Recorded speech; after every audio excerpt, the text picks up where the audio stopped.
Hello, ladies and gentlemen, and welcome to the Discriminating Gamer.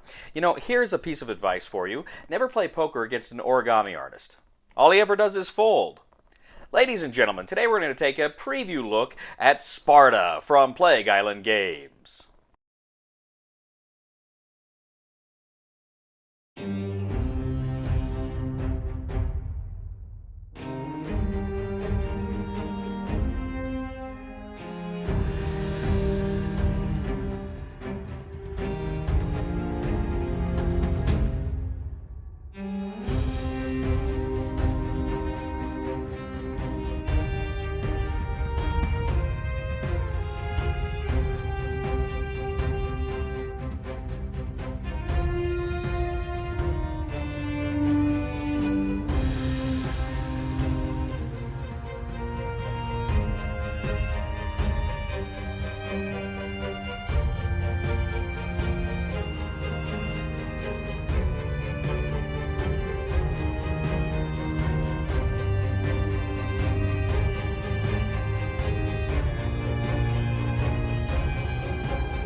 In Sparta from Plague Island Games, 1 to 2 players relive the chaos, confusion, fear, and carnage that occurred during the Peloponnesian War between Athens and Sparta in ancient Greece. The game board is a map of the Eastern Mediterranean featuring Greece and then Sicily and some other locations as well. You have cities, some of them are harbors, some of them are connected by roads. You have different regions that have different region reward areas. You also have within the cities themselves kind of different authority and sovereignty indicators on a scale from 1 to 3. And then around the board you have various tracks. You have various military tracks and other tracks that are going to help you in your quest for dominance. Now, each player also has their own player board. This has spots for talents, your money. It also has spots for divine favors. But along the top and the bottom, you have spaces for your various armies and also your leaders who are going to command those armies in battle. Now, the game is played in different scenarios. You can play the Peloponnesian War, or you can play the Theban War, and then there's a grand scenario where you play the Peloponnesian War followed by the Theban War. You have 2 different tracks that kind of track your turns in those different eras. Now, you're going to have a number of action cards. You're going to separate these action cards depending on the scenario you're playing. Now, at the very bottom, on the left and the right, it kind of says which era they belong to in which scenario. So you go ahead, you separate those out, and then you divide up the cards. You each get 6 action cards for this round.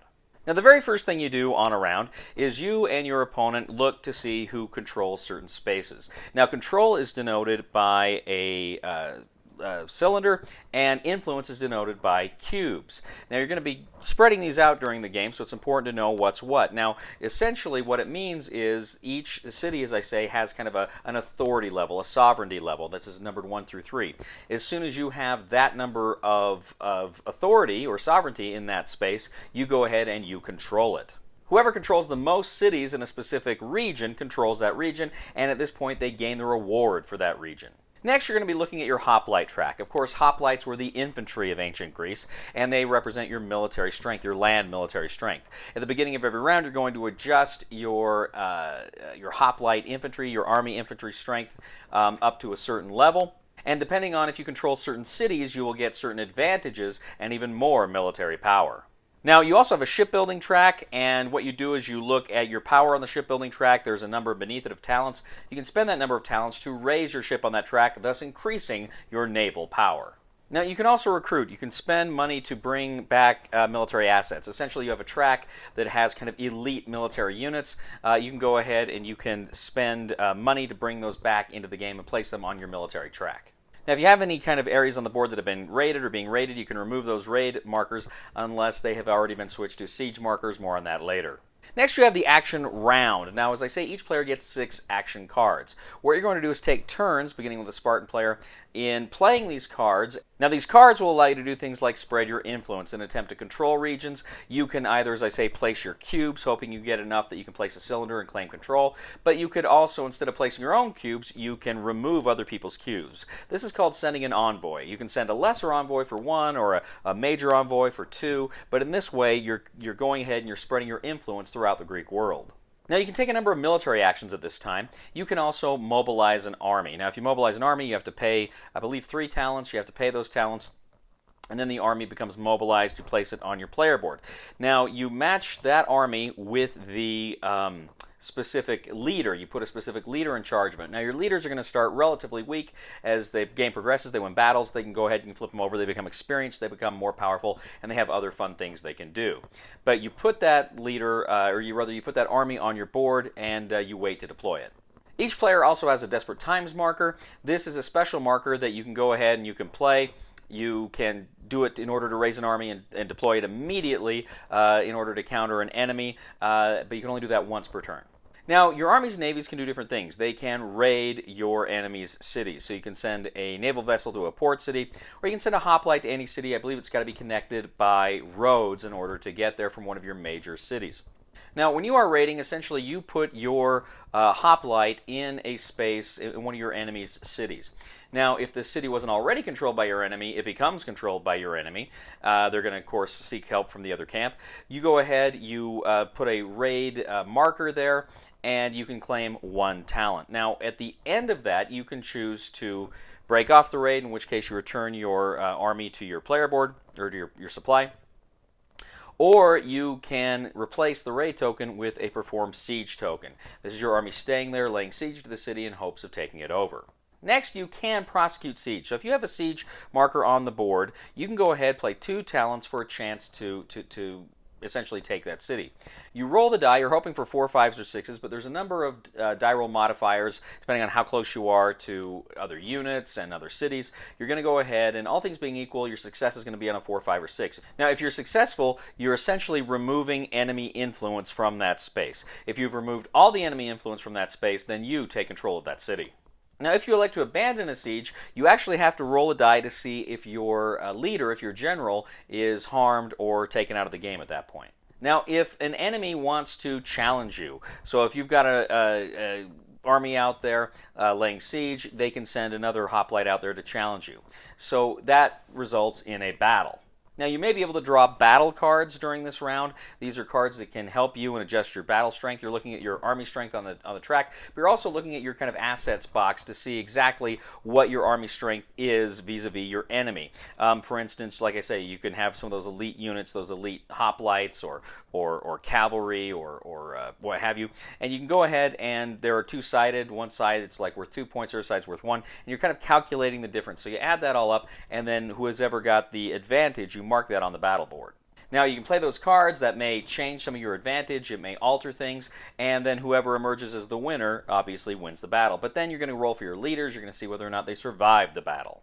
Now, the winner of a battle is usually going to gain a favor, which is something he can spend later for other goodies. But he loses 1 army strength. The loser's going to lose 2 army strength. And then, of course, you remove your armies from the board, place them back in your supply. Sea battles are similar. Of course, you check the sea supply track for that.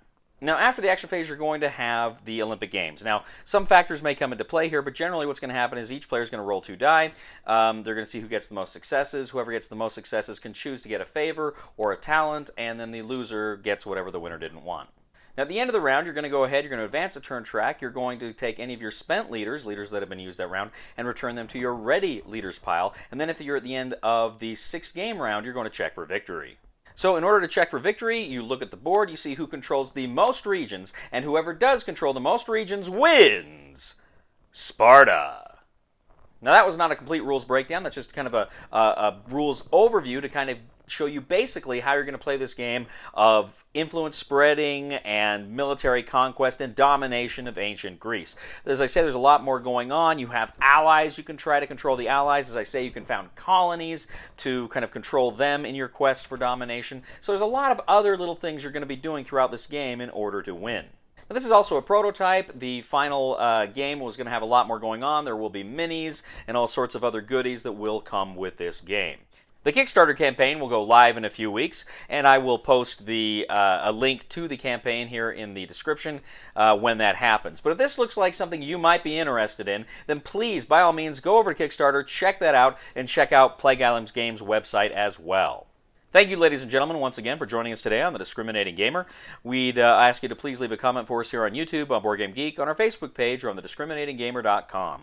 We'd ask you to please like us on Facebook, subscribe to us on YouTube, and follow us on Twitter. I'd also ask you to please check out my other channel, that is Cody Carlson, PhD.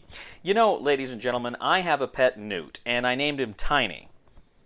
I named him Tiny because he's minute. Please somebody help me on my feet again. And I don't know where I'm going, and I don't know where I've been. Please somebody help me on the solid ground. It's a long time, and I'll be dying. Once a year I wind up in the band. Thank you so much for joining us today on The Discriminating Gamer. Please, please, please like us on Facebook and subscribe to us on YouTube, or Sean will come to your house and cause all sorts of problems with your dog. You will.